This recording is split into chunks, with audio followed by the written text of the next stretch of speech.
everybody dies. And that's life. I'll die. And you will both die. And all of your friends and their parents and all of their pets and everybody. Some of us peacefully in our sleep. And some of us horribly, violently, tied up with clothesline and screaming through duct tape over our mouths and all that jazz.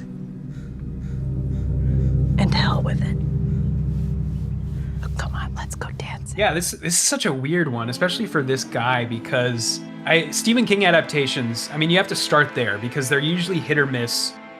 You either have something that is enhanced by whoever the director is, by their creative vision. You know, Stanley Kubrick in The Shining, Rob Reiner in Misery, or it can just be a complete cash-in by some like journeyman, like no-name director, like the movie Cell, the adaptation of Cell, or Children of the Corn comes to mind. And I do think The Monkey falls into that first category because Oz Perkins is doing, you know, something here, something really interesting, something so strange for him, so out of left field for him.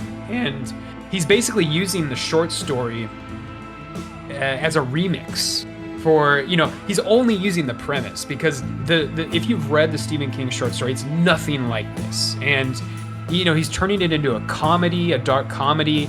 I think he's using it to, like, you know, try and work out some issues about his father, who, if people don't know, was Anthony Perkins from Psycho.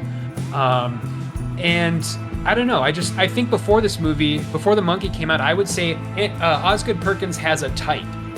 Now I'm not really so sure because this is such a hard left for him. And I think that in and of itself, that alone, it's very commendable to me that he can just take such a left turn and make something like this.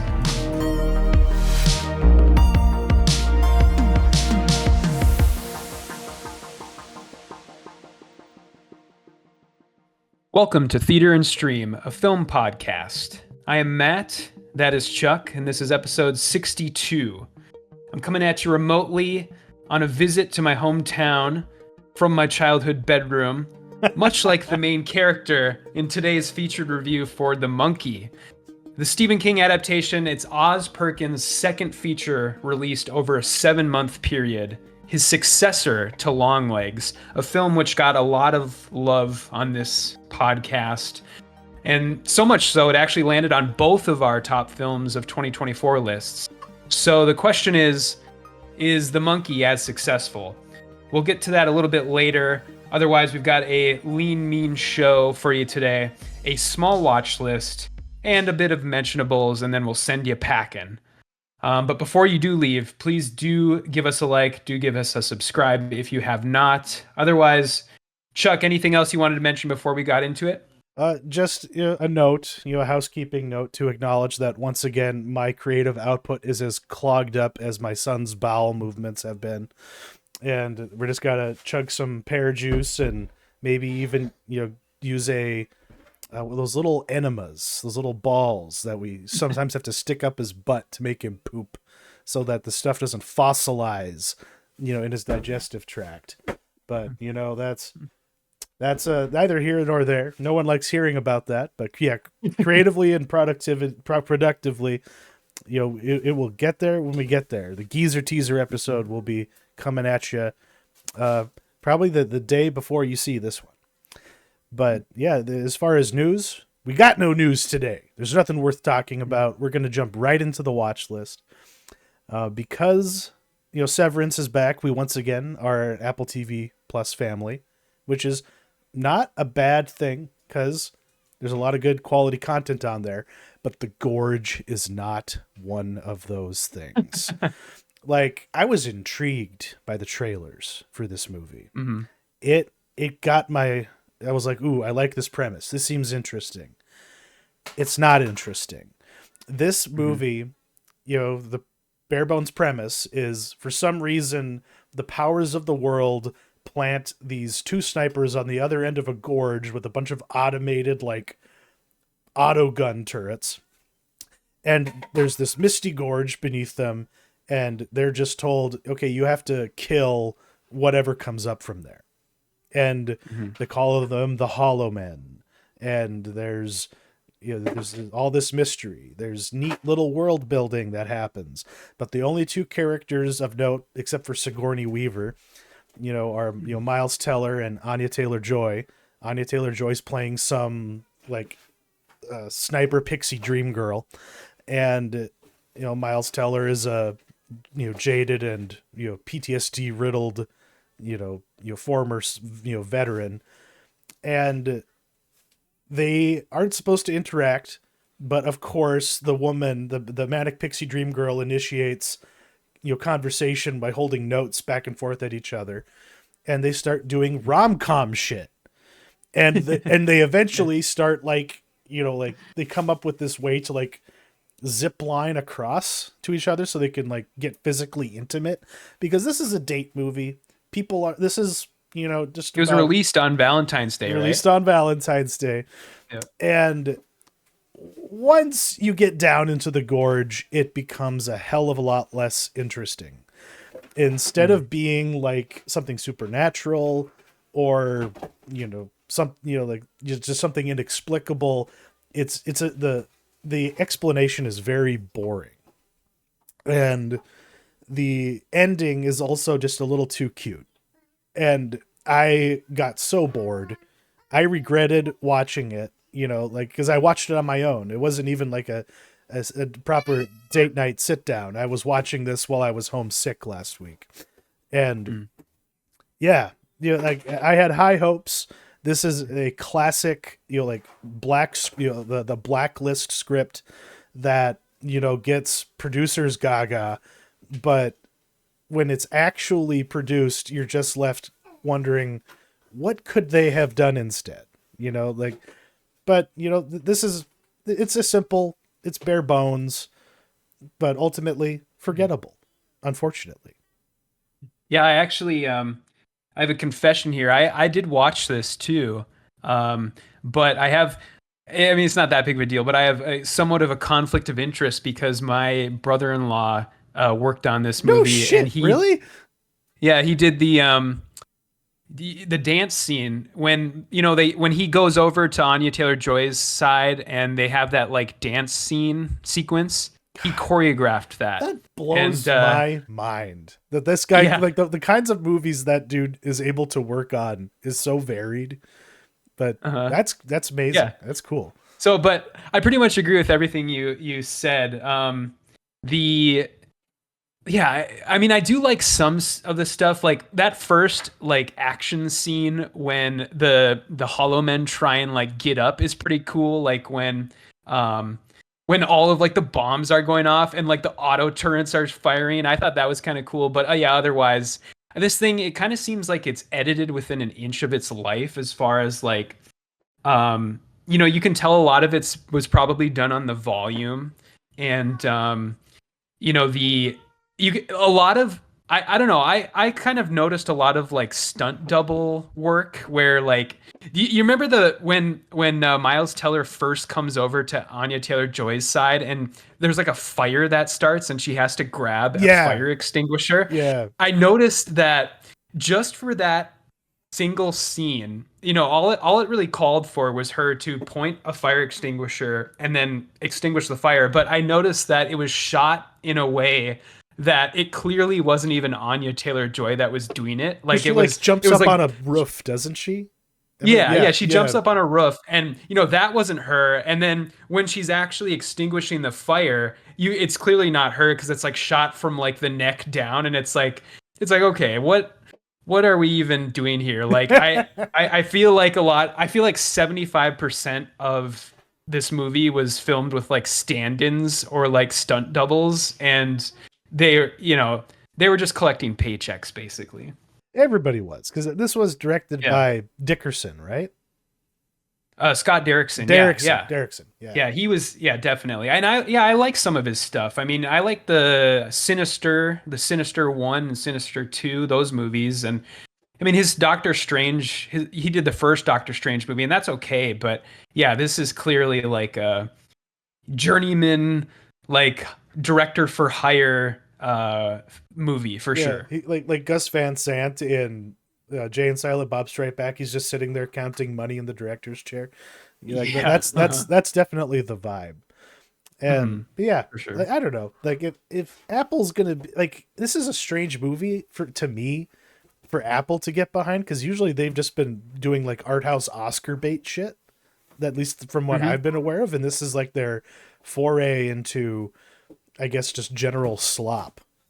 And you know, Mhm. like this would have been perfect on Netflix, but and more people probably would have seen it as well. But Oh yeah, yeah, for certain. Yeah, I mean they made a choice to throw it directly on the streaming service. You know, a lot of the stuff that Apple does now as far as movies are concerned, they do give at least a token theater release, but this was like, nope, we're putting it right on the service. So I mean that says something, I think. it it could have been scarier. It could have been creepier.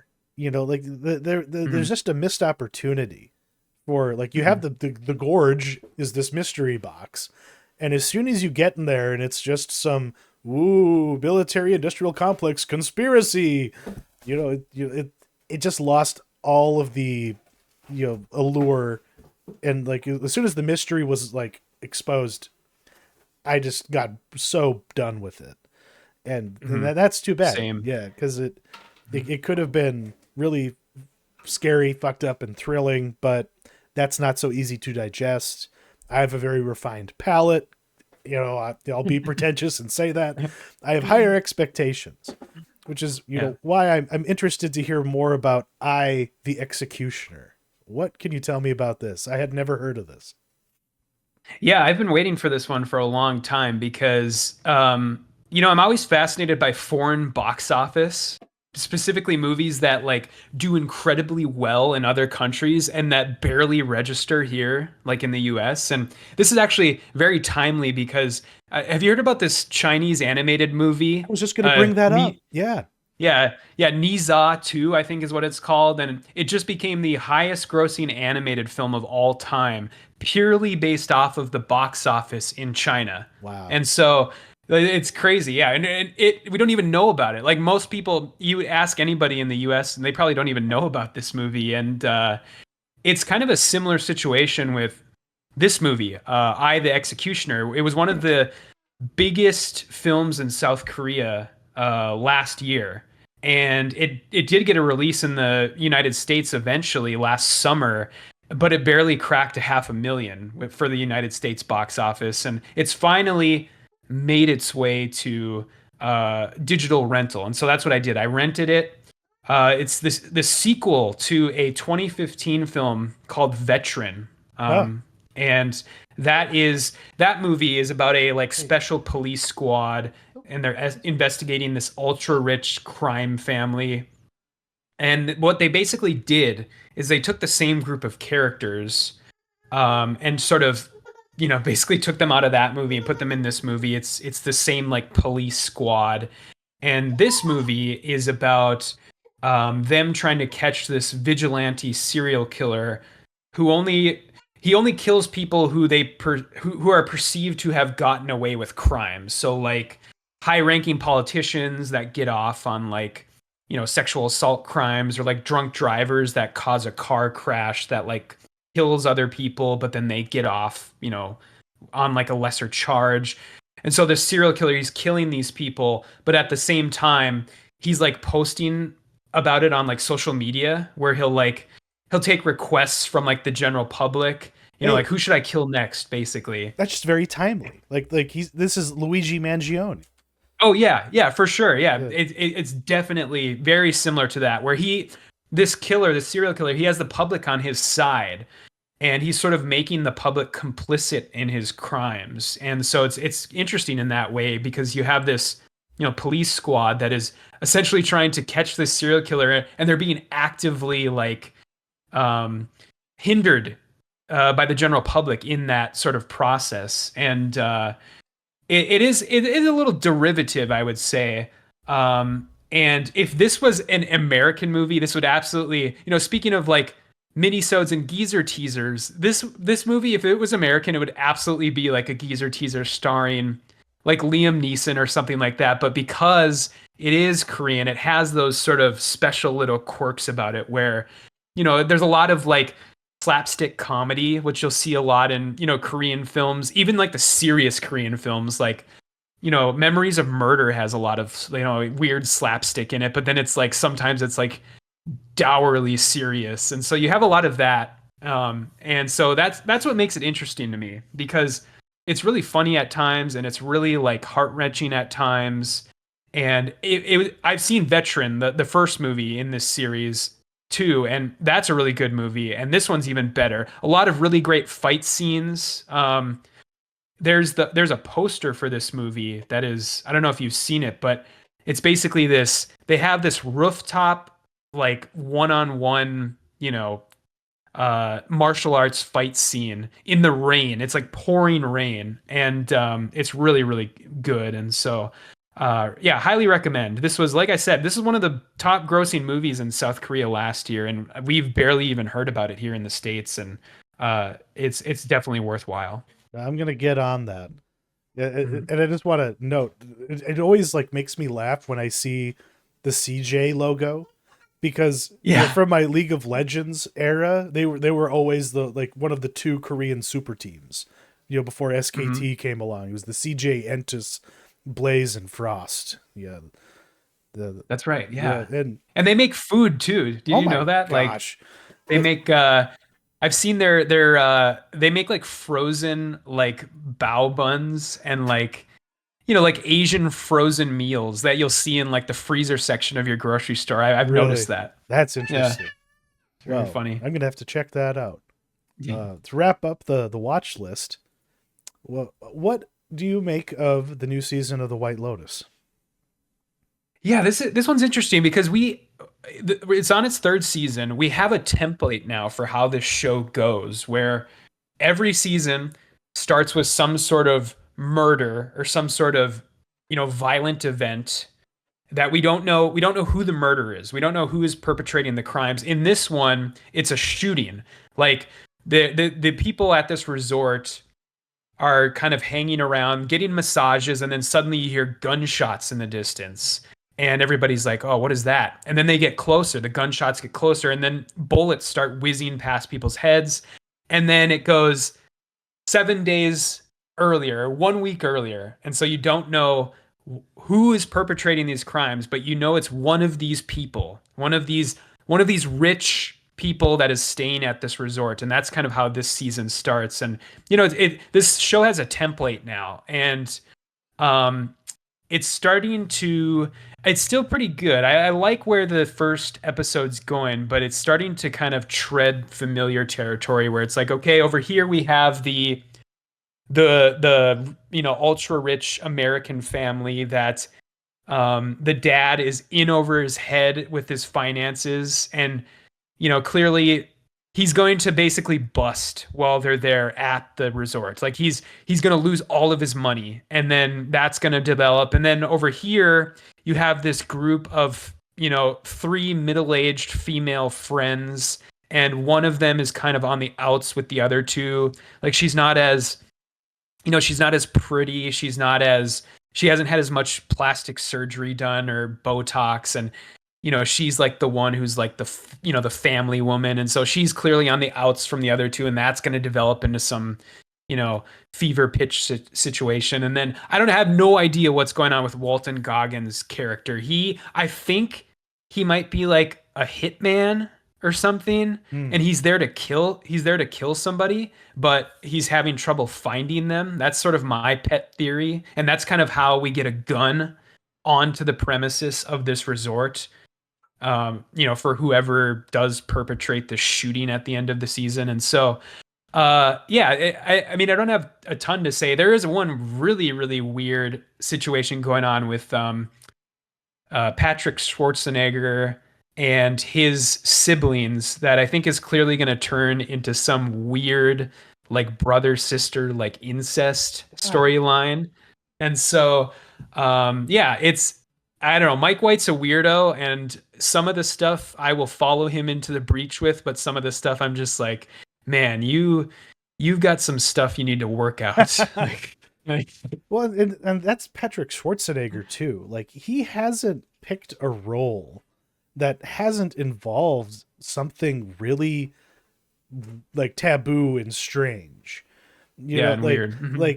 like this isn't on the watch list, but because it's ultimately forgettable. But he plays Tim Tebow in Oh the Aaron yeah, Hernandez story, and yeah, they're like they're laying it on thick that Tebow himself is gay, and sure. his Mhm. deep religiosity is how he separates, or how he controls his deviancy. It's like he has prayed his gay away is the implication. And then there's Sure. he was in that the staircase miniseries too, when there's that Oh yeah. really weird moment where he's doing blow with his buddy in a men's stall, and you're just waiting for something gay to happen. Like I don't know, like he just really knows how to pick them. That Yeah, Mm. Mike White. Like who would have thought that dude could make a show like this? And like that's really what's been its appeal for me, is trying to Mhm. parse that and understand it. I'll have to get on board with this before it's over, because Yeah. The this second yeah. the second season, I know you mentioned before we started recording that you have seen some of the second season. That is that is still the best in my opinion. I think it's better than the first, and I mean, who knows? I've only seen one episode of this third season, but I have a feeling that that is going to remain the case. I think that second season is really good. I think that God, what is her name? There is this actress. That was one of I think that was one of her first projects, but she's starting to show up in more stuff. Oh, her name's Megan Faye. Megan Faye. Um, she's she's in the second season and she's really really good. I think she did get nominated and she's in that weird sort of love I don't know what you call it. It's not a love triangle. It's like a love square with Aubrey Plaza's character and like their Oh like yeah. significant others, but she's really really good in that second season and I would say before you dip your toe into this one, definitely finish that. Get caught up, definitely. Hmm. All Yeah. right. Well, we're breezing right along. The time has come. We got to get to the monkey in the room here. Yeah. How successful was this latest dark tale from Osgood Perkins for you? Yeah, this is such a weird one, especially for this guy because I Stephen King adaptations, I mean, you have to start there because they're usually hit or miss. You either have something that is enhanced by whoever the director is, by their creative vision, Stanley Kubrick and The Shining, Rob Reiner and Misery, and or it can just be a complete cash in by some like journeyman, like no name director, like the movie Cell, the adaptation of Cell, or Children of the Corn comes to mind. And I do think the monkey falls into that first category because Oz Perkins is doing something here, something really interesting, something so strange for him, so out of left field for him. And he's basically using the short story as a remix for, he's only using the premise because the if you've read the Stephen King short story, it's nothing like this. And he's turning it into a comedy, a dark comedy. I think he's using it to like try and work out some issues about his father, who, if people don't know, was Anthony Perkins from Psycho. Um, and I don't know. I think before this movie, before The Monkey came out, I would say Osgood Perkins has a type. Now I'm not really so sure because this is such a hard left for him, and I think that in and of itself, that alone, it's very commendable to me that he can just take such a left turn and make something like this. I would caveat it a bit. I think the second half is a lot weaker than the first half. I'm just not as invested in like the adult storyline as I am the kids storyline. But yeah, other than that, I mean, a great time at the movies, a great time to spend with an audience if you had a pretty good turnout, I would say. And yeah, so I enjoyed myself a lot. As did I. But Mm. to speak on the audience experience, from the sounds Yeah. of it, you had a good crowd. The people who were there when I went there, they were not vibing with this movie at all. I was the only person laughing, obviously Oh so. God. And I felt very uncomfortable by how much mirth I was showing and how much delight in the carnage I was having. Because no one else was having that. Everybody else was having a not good time. And it just made me wonder, well, what the fuck did you think this was? Why are you here I mean, at 10 o'clock at night to see this late show? Like who does that on a Friday if they're, if they don't vet a movie well enough to know what they're in for? I don't know. But yeah, like for the most part, this movie did work for me. It did go, it got slightly a little tedious, with how it set up some of the deaths. But once you get to the montage where it's just pure mayhem for a stretch, it's like that just pulled me right back up. And yeah, like the overall, like, cause I poo-pooed this movie when I first saw the poster for it, first saw the trailer for it, gave me a better idea of what I was in for. But my first thought was, Osgood Perkins, you're too good for this. You shouldn't just be making some low rent Stephen King movie.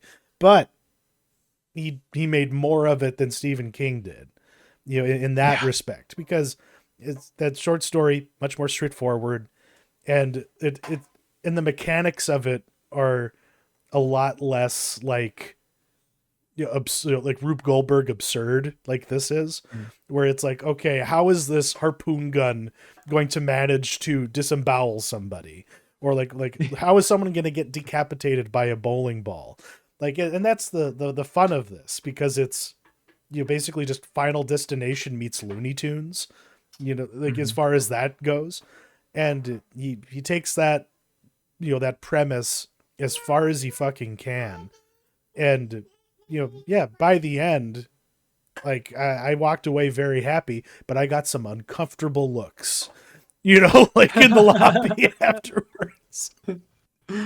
That's funny. Yeah, because I would say I don't go to movies in the evening very often. I try to avoid them just because I don't like evening crowds. I find that they are often like the most disruptive because they're young, they skew younger, and so you have a lot of phones getting taken out, and you have a lot of, you know, you have a lot of kids there that are their parents are using the movie theater basically as movie theater babysitter.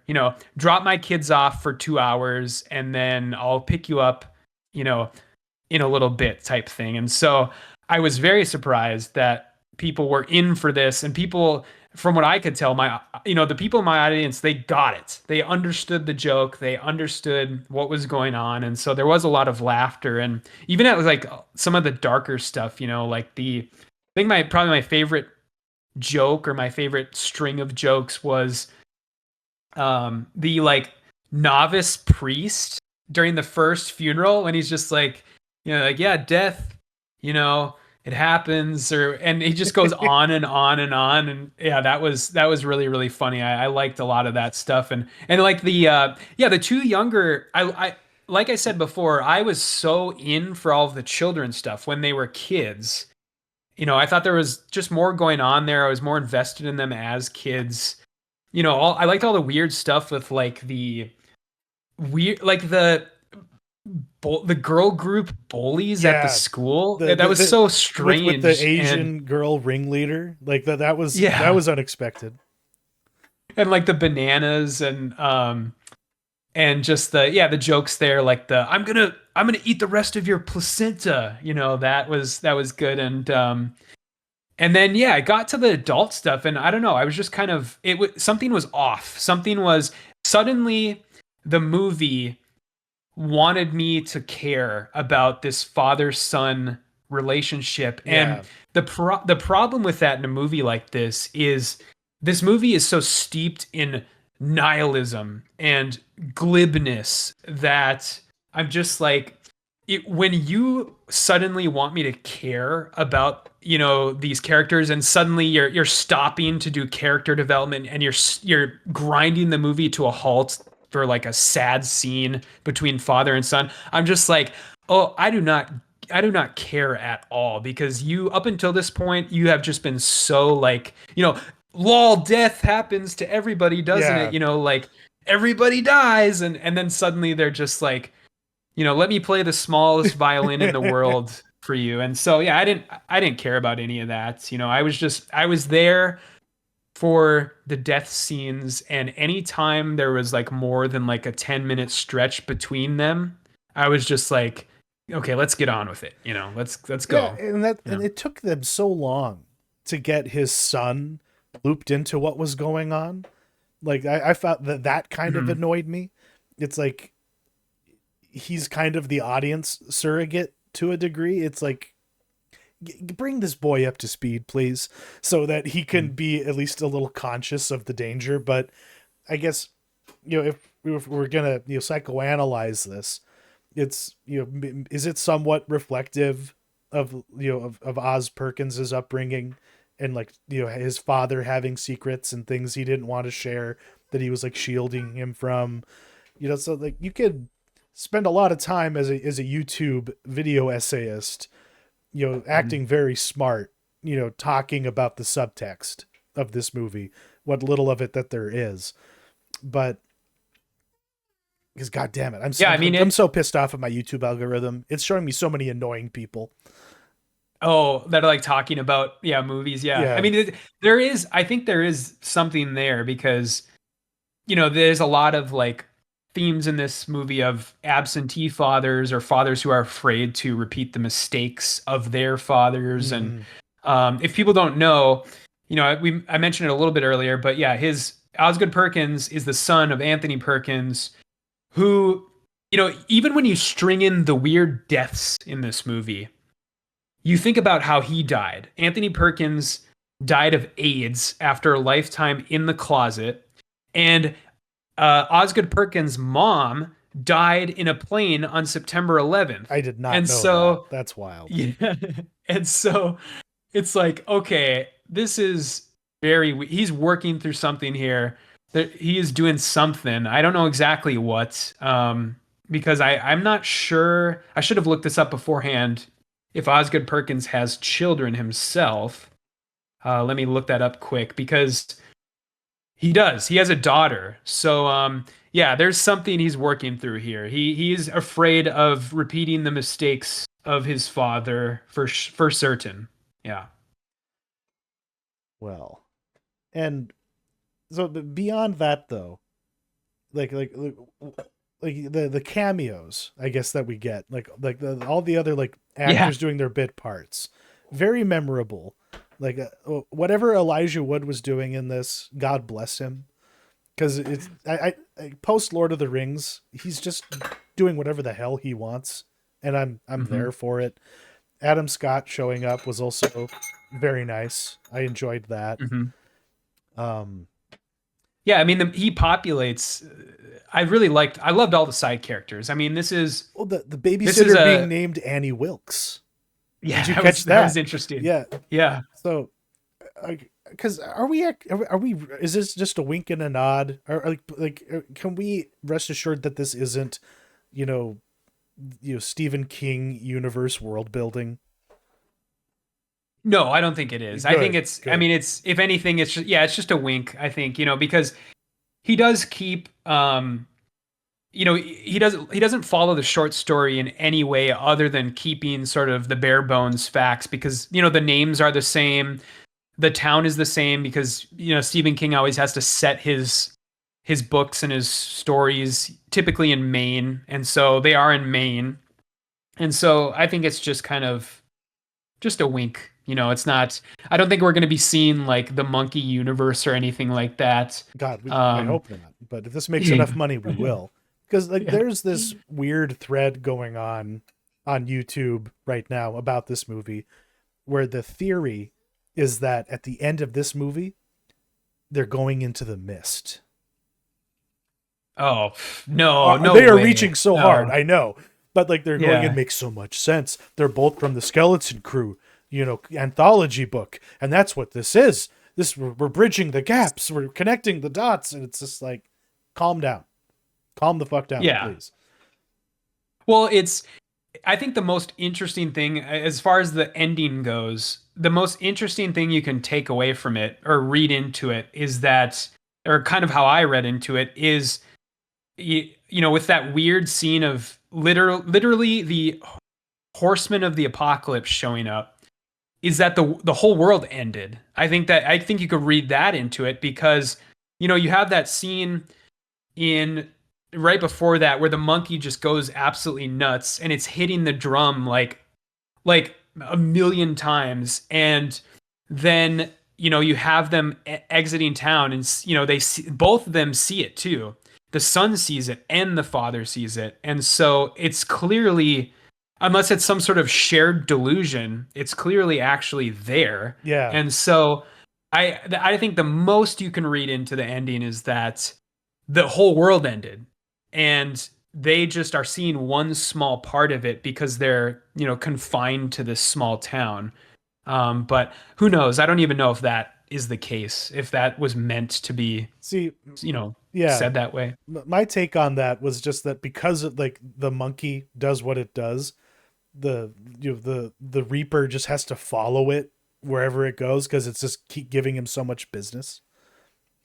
So Oh, it's sure. like, so they're Okay. leaving town and it's like, okay, I'll be seeing you, just like the morgue guy from Final Destination. Oh yeah, yeah, Tony Todd. Tony Yeah. Todd. Yeah. Yeah.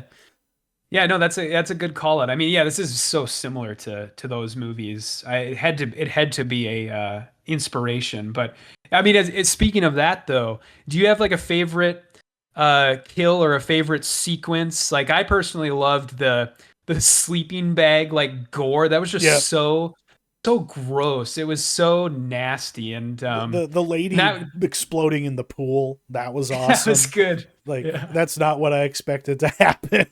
Because yeah, like they couldn't just be like, and the ladies, the like the at the hibachi grill, how she's like, don't put your hands on the grill or whatever, like be very careful, and then her head just fucking falls on it.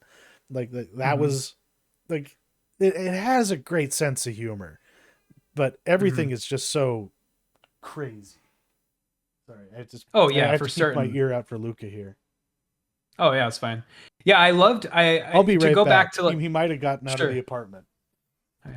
Yeah, to go back to the characters again. I loved all like the side ones. Like we already mentioned the priest, the sort of novice priest, but then also like the army brother. I mean, he's I think barely in two scenes, but it's clearly, I mean, from the little we see from him, he's some sort of like PTSD ridden army guy. And so I liked him. I liked the metalhead henchman of the one brother. I like the vaping grocery store manager guy. He was great. But yeah, it's just so many memorable characters. This reminds me of, I put it in our notes, but this almost reminds me of like the snow globe worlds of like early Tim Burton, where Mm. this town is, it's very confined. It's a small town, and it's almost as if these people live separately from the rest of the world. It reminds me of like the side characters that were in like Edward Scissorhands in their town. Hmm. And so I loved all that, stuff. He's built a really interesting collection of characters here. And I guess that kind of brings up the next, I guess, my next question, because it's like, Yeah. where do you go from here? And apparently it's to a movie that was, I guess, wrapped before he made The Monkey, called Keeper, that I guess you were fortunate enough to have as like a trailer at the end, a teaser for it at the end of your screening. Mine did not. It, Oh, really? yeah, like Oh, weird. Okay. some theaters did not have that. And Oh. yeah, and because I hopped online afterwards because I was like, because I was expecting it and it Mhm. wasn't there. And then I see other people complaining that they didn't get it, but someone very helpfully recorded it on their cell phone. And Okay. I was gonna throw it up, but I probably just want to avoid getting copyright striked because it's a little dubious.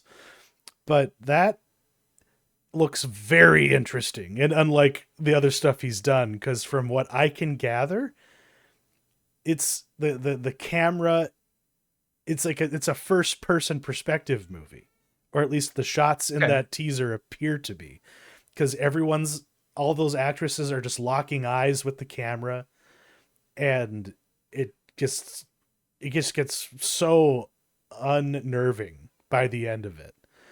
Yeah, it And does. It reminds me of like Soderbergh, like the small movies that like Steven Soderbergh does now. Like he just had that one release. I can't remember the name of it, but Black is it Bag, like or is that no, the that's his one new one? the one about like the ghost? Oh God, what was that called? It's I know it's written by what's his name? The guy who wrote Jurassic Park. I'll look it up quick, but yeah, it's I know what you're this. talking about. I can't think of the name of it. Yeah, it didn't get very good reviews. Presence. It's called Presence. And that's kind of what this reminds me of, is like one of these like smaller, like late career Steven Soderbergh movies. But I mean, we don't see much. I mean, it's the trailers maybe 90 seconds, 60 seconds, and yeah, it's just all these women, and one of them I think is clearly like a Mennonite or like an Amish person, and there is, because this is the first time anybody's seen this trailer, was attached to the monkey, and the people who saw, like the critics who saw the monkey beforehand, this trailer wasn't on any of those prints, and so people are just working with scraps right now. But the one thing that there is about this movie is there is a plot synopsis on IMDb, and it says, during an anniversary getaway at a remote cabin, a wife is left alone after her husband departs, only to confront a sinister presence that exposes the cabin's chilling past. So this is my that's this is my pet theory. Yeah. They go to this, cabin getaway, and either the husband is a serial killer, or that cabin was like the kill site for a serial killer. That's the vibe I'm getting. Okay. Sure. And so all these women, all of like the women that are in the trailer are like previous victims, or what? Yeah, Is that exactly. okay? Yeah. Sure. Because I didn't know how, like, because I read the IMDb thing before I actually got to see the teaser, and I was just trying to reconcile what that says versus what the teaser shows, and that's the only thing that makes sense for me, I suppose. Yeah, I could see that. Yes, but yeah, it's awesome. It's cool that we're getting, as far as his career goes, Oz Perkins' career, it's nuts that we are getting. We'll have 3 movies from this guy in like the span of like a year and a half, I think, because Longlegs came out July of last year, and then this obviously came out now in February, and then this other movie is going to come out in October. So it's crazy that he's putting all these out so quickly, and so far they've all been, at least worthwhile. I mean, I think we both loved Longlegs, and I think we're both, this one less so, but still definitely worthwhile, worth seeing, I would say. It's not as transcendent as Longlegs was. I haven't seen everything he's made. Like, I think I fell asleep watching the pretty thing that lives in the house, or whatever that movie was called. I haven't seen Hansel and Gretel. And now That's pretty good. I feel more interested in revisiting that stuff, because I love The Blackcoat's Daughter. Yeah, that movie's awesome. That movie's great. But this is kind of, it's upper middle tier, from what I expect from this dude. But that's the thing. From what I have seen, he hasn't made a stinker. Like this isn't The Gorge. The Gorge was bad. Just put it plainly. And that's what my worry was. And I guess that's why my enthusiasm is high for this, because going in, I was like, oh, this is going to be his slop content. And thankfully we were disabused by that. One thing I wanted to ask you, I don't know if I just missed it or something, that fucking scorpion that goes into the cup, does that ever pay off in any way? I guess that even in the, I don't even know what you're talking about. It's in the trailer. And okay. And I don't remember seeing it in the movie at all. like I guess I could scrub ahead so we could find it maybe, but there's this random shot at some point of a black scorpion going into a coffee mug, Okay. and I don't Yeah, know if it's even in the movie. I don't think it is. I don't remember any of that. If I had to guess, I would assume that that is like maybe just extra deaths that they filmed for that montage of all the Maybe. people dying. Yeah. Yeah. So, but other than that, no, I have no There it idea what is, that is. right I don't there. remember. There it was. Okay. Yep. It was right there. Yeah, I'm pretty sure that wasn't actually in the movie. So yeah, it must just be one of those things that they needed some B-roll for the trailer, and they Yeah. were just like, okay, we have this from all the death scenes that we filmed. But um, yeah, and before we move off this too, I do want to call out, Theo James did a pretty good job as far as playing two roles, two brothers. I thought he did really, really good. And I mean, the only thing I didn't like about him is that I would never buy that guy in a million years as a grocery store cashier. Yeah. You can't slap a pair of glasses on him and just say, okay, this guy is not just completely like 10 out of 10 good looking, type of guy. I'd never buy that in a million years. But he was really good. I liked him in both the roles, and I liked how the Bill, the more deranged brother, like was still wearing like the flame shirt and like the Jinko jeans Yeah. at the end and stuff. And another reason also to watch the White Lotus Exactly. season 2 is Yeah. he's in that. Theo James is in that, and he's really good in that too. So, Is he definitely worthwhile. British? Yeah, Theo I think James? so. Yeah, because he was one of the. I'm pretty Yeah. sure he was one of the guys who was up for Bond. He maybe should be. I like that idea. Yeah. Yeah. The more I Mhm. think about it. All Yeah, right, he's good. We'll So move on to the mentionables. yeah. Close the show. You have a very fun comic book recommendation that I've never heard of. Yeah, so this is specifically, I mean, the whole series is good. Ice Cream Man, one of my favorite comic series, but specifically issue 43. At this point, it came out about 2 weeks ago, maybe 3. But before I get into the comic itself, I want to use this opportunity to soapbox a bit about people who jump onto series because like comic book series like partway through or like most of the way through because they think that this issue is going to like sell for a lot, because I hate that so much. Because this series is on its 43rd issue, and I have every single issue of this series up until this one, which I had to fight to get. I had to get this off eBay No because shit. because comic book speculators are the bane of my existence. Because basically what happened was this particular issue is one-page horror stories, and they got a bunch of guest writers to come in. You've got Grant Morrison, you got Jeff Johns, you got Jeff Lemire, Matt Fraction, and they all wrote one-page horror stories. And so everybody jumped on this series out of nowhere. They're like, "Oh, I need this issue." And so that screwed over people like me who have actually been reading this thing the entire time. And so let me just say, screw those people. First off, I hate comic book speculation. It's one of the stupidest things ever to like buy a random issue of a comic book because you think it's going to be worth something on like eBay or something like that.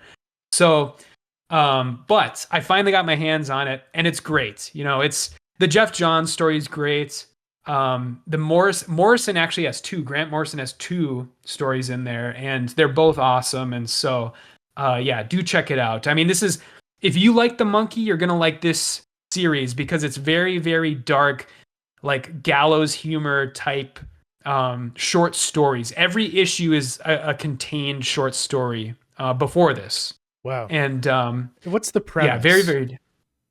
The premise is basically that this ice cream man is essentially like the harbinger of doom. And so he just like shows up and bad things happen. But yeah, like I said, it's self-contained short stories, so there is no real continuity between the issues other than the fact that this ice cream man shows up, and he's essentially, I mean, for all intents and purposes, he's basically like the devil on Earth. He's I see. Satan on Earth, and so, but yeah, it's really dark stuff, but also really funny and great series. I mean, it made it to its 43rd issue, and there's more to come, and so I think that alone is kind of a testament to its how good it is, because independent comic book series don't make it to their 43rd issues Not anymore. typically. No. Yeah. No. And yeah, and just because I'm tuned out and I don't know all the goings on of the industry, but what is this I hear about Diamond Distribution going bankrupt? Yeah. Well, yeah, I mean that's the story. Is they're done, I think. I mean, my local comic book store had such a tough time with that. And from what I understand, a lot of places did, because essentially it was out of nowhere, and Diamond was basically just like, like, we're done, that's it. And so all the comic book stores had to scramble to find new distribution. And now it's basically, I don't know if you've heard of Lunar Distribution. No. They're kind of like the big guy on campus now. For all intents and purposes, they are the new Diamond. And so everybody had to scramble to Lunar to get their books. And my local store, they actually fell behind like 2 weeks. They didn't get their books for like 2 weeks. Wow. And then a couple weeks ago, they got like 3 weeks worth of books in 1 week because of that. And so that kind of sucked, but there's not much they can do, because the warehouse for this area of the country, like the Midwest, the Diamond warehouse was in, I think, Missouri, and that closed as a part of this bankruptcy thing. And so, yeah, they have to get their stuff from, I think Illinois, like the Chicago area now, for all of the Midwest. Holy basically. crap. So, well, times are a changing. My mentionable, I revisited our boys at Last Podcast on the Left, because like I'm still like subscribed to their subreddit, even though I can't speak. I can't post on it. I still just I got banned. were you banned? I was banned during COVID. I was muted during COVID. Not that like I could still go there, but I can't interact. I made some pithy comments about vaccines and someone banned me. And Okay. some people were talking a lot about this one, and I'd never heard of this story before. And that's kind of what I come back for to these guys, is like I want to learn something new, because I love Marcus Parks. I love the way that he crafts, these the I guess like the delivery of these narratives. As much as I enjoy everything that Henry Zabrowski does, and I'm warming up to Ed Larson, as the third wheel of this thing. But the Batavia, if you don't know, like, this is going back to like one of the worst maritime disasters during the height of the the colonial age of exploration era, involving the Dutch East India Company. And because the Batavia was like their main ship of their fleet, and it was going to be operating their colony in like, I think it's Jakarta, modern day Jakarta. And on the way there, they wreck on a coral reef on the west coast of Australia, and the captain of the ship, salvages what he can from their supplies. Can't get much of the gold, and they get as many of the people as they can to this tiny island that like has no water. Like the seals and and bird wildlife that are on the island quickly get devoured and eaten, because it takes like tons of meat, like like not a day but like a week, to keep like the 170 some people alive. But we're talking not just like sailors and like soldiers, but also like women and children too. And the captain takes a boat because he's going to go sail back to base, to the main colony, to get a rescue ship, which of course takes way too long. And the guy that he's left behind to like run the run the survivors little like camp is a syphilitic psychotic with delusions of grandeur because he's a Gnostic, and he got like way in too deep with like Gnosticism, and he's like believing that he is some kind of like like philosopher god king. Like he's lost his fucking mind and he's the one in charge. And to keep himself in charge, he just starts like murdering people and claiming that they've stolen stuff. And then he eventually just kind of like whips up like a cohort of people to just go on a murder spree. And like, it's one of the most fucked up stories you'll ever hear. And it, by like the third or fourth episode, like I had to like stop listening because I was like, this is too much. This is too fucked up. But it's a crazy bit of history I'd never heard about. It is so worth listening to. It would like if the Terror, was wanting to go back to like that kind of story again, because I don't even know what the fuck they're doing now. Like they're adapting fiction now instead of history. Like because like the next season's gonna be based on a book by the guy that wrote Changeling, if you remember that show. Okay, yeah. Yeah. And it's going to be about some people in an asylum in New York, and there's like a monster in the asylum with them. But this would make a much better companion to the Terror in that respect. But there's nothing supernatural happening here apart from what's going on in the mind of Hieronymus, whatever the fuck his name is. But excellent, episode. If you haven't listened to these dudes in a while, this is a good one to hop on board for. And if you've never listened to them, you're gonna, I don't know. Like this is a hard podcast to recommend to people because these people are an acquired taste, but I really enjoyed listening. Well, they're more to like they definitely have softened over the years. That's I think true. as far not as as hardcore and edgy. But, not as edgy and but you say that, and then you should listen to this. Like, there's like a 10-minute conversation where they're talking about amongst themselves. It's like, I'd have a lot easier time killing a baby versus a child, like that kind of thing. I love, I find myself nowadays listening more to side stories than I do like the main podcast because I just like the current event stuff. I think more. The Zizian murders. Did you listen to that one? Crazy. That story is crazy. And that I didn't even know about that. About the like until that the border patrol guy was killed. I didn't even know that they were doing this. Like basically going around the country and just killing people, and it's pretty crazy. But yeah, I really, I love this podcast too. And did you ever see, this is a bit of a non sequitur, but did you see Henry Zebrowski's SNL audition? I did. Yeah, you did. I can't believe they did our boy dirty like that. You know what I mean? Yeah, they didn't even tell him that they were going to put him in that show, that like Peacock show. And then they basically used Henry Zebrowski as like, here's the shitty audition. Here's the guy who didn't make it on the show. And I think that's really, really funny that they did that. But people need to chill out though, because from what I've heard since that happened, all of last podcast's like psycho fans went and like emailed that woman, like the casting director for the SNL casting director woman, and basically like threatening her and stuff. And it's like, calm down, like it's just a podcast, people. Like Henry Zebrowski is not your friend. The parasocial relationship aspect is out of control. And I mean, let's be real, it worked out pretty well for him. Like, I can't imagine. I can't imagine he would have lasted very long on SNL. Being who he is.